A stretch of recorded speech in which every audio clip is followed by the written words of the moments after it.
મહીસાગર જિલ્લાના ગ્રામ્ય વિસ્તારના વાતાવરણમાં પલટો આવ્યો છે। લુણાવાડા અને આસપાસના વિસ્તારના વાતાવરણમાં પલટો। લુણાવાડા તાલુકામાં વહેલી સવારથી વાદળછાયું વાતાવરણ છે। પાકમાં જીવાત પડવાની શક્યતાથી ખેડૂતોના જીવ તાળવે ચોંટ્યા।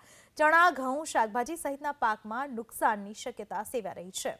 મહીસાગરના લુણાવાડામાં વાતાવરણમાં આવ્યો બદલાવ। વાતાવરણમાં ભીનાશ જોવા મળી। વહેલી સવારથી વાદળછાયું વાતાવરણ જોવા મળ્યું, જેના પરિણામે ખેડૂતો ભીતિ સતાવી રહ્યા છે। પાકને નુકસાન થવાની ભીતિ ખેડૂતોને અત્યારે સતાવી રહી છે। ઘઉં, ચણા, શાકભાજી સહિતના પાકને નુકસાન થઈ શકે છે। મહીસાગર જિલ્લાના ગ્રામ્ય વિસ્તારના વાતાવરણમાં પલટો આવ્યો છે। લુણાવાડા અને આસપાસના વિસ્તારના વાતાવરણમાં પલટો।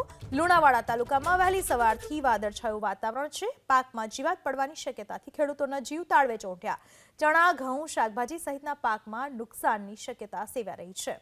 મહીસાગરના લુણાવાડામાં વાતાવરણમાં આવ્યો બદલાવ। વાતાવરણમાં ભીનાશ જોવા મળી। વહેલી સવારથી વાદળછાયું વાતાવરણ જોવા મળ્યું, જેના પરિણામે ખેડૂતો ભીતિ સતાવી રહ્યા છે। પાકને નુકસાન થવાની ભીતિ ખેડૂતોને અત્યારે સતાવી રહી છે। ઘઉં, ચણા, શાકભાજી સહિતના પાકને નુકસાન થઈ શકે છે।